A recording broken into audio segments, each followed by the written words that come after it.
శ్రీగురుభ్యో నమః. హరి ఓం. ఆపదామపహర్తారం దాతారం సర్వసంపదాం లోకాభిరామం శ్రీరామం భూయో భూయో నమామ్యహం. మనకి సద్దుల బతుకమ్మ గురించి తెలంగాణ ప్రాంతంలో ఉన్నటువంటి ఒక ముఖ్యమైనటువంటి శరన్నవరాత్రి ఉత్సవాల కంటే కూడా గొప్పదైన పండుగ. శరన్నవరాత్రి ఉత్సవాల కంటే కూడా గొప్పగా చేస్తారు. ఆటపాటలతో అమ్మవారిని రేపు 21వ తేదీ అమావాస్య, ఆదివారం అమావాస్య రోజు నుంచే ఎంగిలి పువ్వు బతుకమ్మ స్టార్ట్ అవుతూ ఉంటుంది.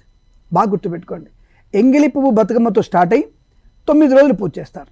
అంటే చాలామంది ఈ నవమి రోజా అష్టమి రోజా అమ్మవారి ఉద్వాసన గౌరమ్మని ఎప్పుడు మనం నిమజ్జనం చేయాలి. అసలు ఈ బతుకమ్మ అనేటువంటి పండుగ ఎందుకు వచ్చింది? దుర్మార్గ పాలనలో ఉన్నటువంటి సమయంలో తెలంగాణ ప్రజలలో, తెలంగాణ అమ్మవార్లలో, అంటే తెలంగాణ యువతిలో వచ్చినటువంటి ఒక ప్రజ్వలమైనటువంటి వ్యతిరేకత, దుర్మార్గుల యొక్క వెన్నుపూసలో వణుకు పొట్టించేటువంటి ఒక మహత్తరమైన పండగ రూపంలో అమ్మవారు అవతరించినటువంటి శుభయోగం. అదే మనకి బతుకమ్మ. మన బతుకుని చల్లగా ఉండడానికి గిరిజన సంప్రదాయంలో చేసుకున్నటువంటి ఒక ఉత్సవం బతుకమ్మ పండగ. చాలామంది హేళన చేసి మాట్లాడతారు కొంతమంది.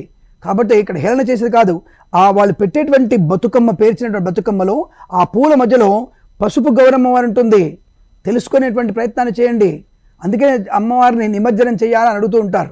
అంటే ఇక్కడ ఏమిటి అర్థం అంటే, రజాకారుల యొక్క పాలనలో ఆడవాళ్ళని అనేకమైనటువంటి హింసలు గురి చేస్తున్నప్పుడు ఈ ఒక తాటిగా అందరు ఆడవాళ్ళు ఒక తాటి మీదకి వచ్చి బతుకమ్మ అనేటువంటి పాటతో, జానపద పాటలతో జనులందరినీ కూడా ఒక తాటి మీద తీసుకొచ్చేసి ఈ రజాకారుల పీచమణిచినటువంటి పండగ, ఒక మంచి కృత్యమే ఈ యొక్క బతుకమ్మ పండగ విశిష్టత చెప్పబడుతోంది. కాబట్టి ఈ పండగ మనకి ఎంగిలిపూ బతుకమ్మతో ప్రారంభమై సద్దుల బతుకమ్మతో పూర్తి అవుతుంటుంది. చాలామంది మహర్నవమి రోజు చేసుకుంటారంటారు, కానీ నవమి రోజు దొంగోడు కూడా ఇంటికి వెళ్ళడట. నవమి రోజు ప్రయాణం చేయకూడదు, నవమి రోజు మళ్ళీ ఇంటికి తిరిగి రాకూడదు, నవమి రోజు క్షేత్ర దర్శనం కూడా చేయకూడదు. అలాంటి నవమి రోజున మన ఇంటి గౌరమ్మని ఎలా పంపిస్తాము అనేటువంటి భావన ఉంటుంది. కనుక నవమి రోజు అందరూ ఏమంటే పండగ ముందు రోజు అనేది నానుడు అయిపోయింది, పనికిరాదు. మనం అమావాస్య రోజు మొదలుపెట్టాం, ఎంగిలి పువ్వు బతుకమ్మ సరే, బతుకమ్మ సరే అమావాస్య మొదలుపెట్టాం. అమావాస్య, పాడ్యమి, విధియ, తదియ, చవితి, పంచమి, షష్ఠి, సప్తమి, అష్టమి, 9వ రోజు ఎప్పుడైంది? ఇక్కడ మనకి అష్టమి రోజున అమ్మవారిని ఉద్వాసన చేసేటువంటి ప్రయత్నం జరుగుతూ ఉంటుంది. కాబట్టి అష్టమి రోజున అమ్మవారిని నిమజ్జనం చేసే ప్రయత్నాన్ని చేయాలి. ఆ రోజు సద్దుల బతుకమ్మ ఆడుకొని అమ్మవారిని మనం జలంలోకి అమ్మవారిని పంపించంటే జల నిమజ్జన చేసేటువంటి శుభ ప్రక్రియ. కొంతమంది ఆచారంలో లేదండి 9 రాత్రులు అయిపోవాలి మాకు అనేటువంటి వ్యక్తులు ఉంటారు. ఇది పండగ వైశిష్టమే తప్ప ధర్మంలో ఎక్కడ లేదు, అంటే ధర్మశాస్త్రాల్లో ఎక్కడ చెప్పబడలేదు.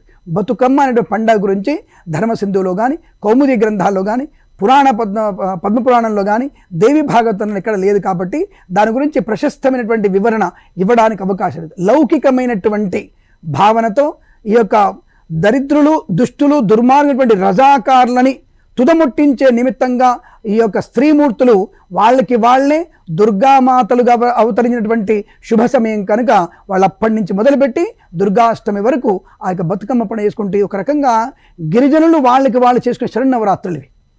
ఎందుకంటే వాళ్ళు ఇప్పటికి బయట రానివే, వాళ్ళని అడవుల నుంచి చేశారు వాళ్ళు రజాకారులు. కాబట్టి వాళ్ళ వల్ల మనకి పండగలన్నీ కూడా పక్కకైపోయినాయి. కాబట్టి వాళ్ళకి వాళ్ళే అక్కడ దొరికినటువంటి ఫలాలని, పుష్పాలని పేర్చుకుంటూ గౌరమ్మగా పేర్చారు వాళ్ళు. అంటే ఒక పసుపు గౌరమ్మ ఎలా ఉంటుందో అలాగే పేర్చుకుంటూ చుట్టూ తిరుగుతూ ప్రదక్షిణ చేసుకుంటూ జానపదాలతో అమ్మవారిని స్తోత్రం చేసుకుంటూ అమ్మవారిని స్తుతిస్తూ వారి యొక్క పాటల్ని పాడుతూ అమ్మవారి యొక్క అనుగ్రహాన్ని పొందుకున్నారు. అంతే తప్ప ఇక్కడ ధర్మసింధువులో ఎటువంటి ధర్మ గ్రంథాల విషయం లేదు. కాబట్టి అటువంటి పండగని ఆచారవంతమైనది, తెలంగాణ ప్రజల యొక్క మనోభావానికి అద్దం పట్టేది. కాబట్టి ఆ పండగ విశిష్టంగా చెప్పబడింది. అందుకే శరన్నవరాత్రులకి ధీటైన పండగ ఇది. ఆ నవరాత్రులు వచ్చింది, అక్కడ కూడా ఆ నవరాత్రులే ఉన్నాయి. కాబట్టి ఆయా నవరాత్రుల్లో ఒక్కొక్క పువ్వు వేసి చందమామతో అని చెప్తూ వారు పాటలు పాడుతూ అమ్మవారిని స్తోత్రం చేస్తూ ఒక్కొక్క రోజు ఒక్కొక్క అవతారంలో పూజించి, ఒకరోజు పప్పు, ఒకరోజు పులిహోర, ఒకరోజు ఇంకో రకం, అక్కడ కూడా అంతే పదార్థాలు వేరువేరుగా పెడతారు. వాళ్ళు రొట్టెలు పెడతారు, అనేక రకాలు పెడుతూ ఉంటారు. కాబట్టి ఇలాగే అక్కడ వాళ్ళు చేసుకునే గిరిజనులు చేసే శరన్నవరాత్రులే మన వైదికమైనటువంటి శరన్నవరాత్రులతో సమానమైనది, ధీటైనదిగా చెప్పబడుతుంది. కాబట్టి ఈ బతుకమ్మ పండుగ మనకి అష్టమి రోజున, దుర్గాష్టమి రోజున నిమజ్జనం చేయడం ఉత్తమం.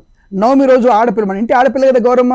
కాబట్టి ఇంటి ఆడపిల్ల నవమి రోజు పంపించకుండా అష్టమి రోజు పంపించే ప్రయత్నం చేయడం. పోనీ పండుగ రోజు పంపిస్తామా, దశమి రోజు అలా పంపించలేం. కాబట్టి ముందు 2 రోజుల ముందే అమ్మవారిని తప్పకుండా దుర్గాష్టమి రోజు సద్దుల బతుకమ్మ చేసి సద్దులు నివేదన చేసి అమ్మవారిని వీడుకోలు పలికేటువంటి ప్రక్రియ అష్టమి రోజు జరుగుతుంది. ఆ రోజు చేసుకోవడమే విశేషంగా చెప్పబడుతుంది. శుభమస్తు. సర్వే జనా సుఖినో భవంతు. ప్రేమతో మీ కిరణ్ శర్మ.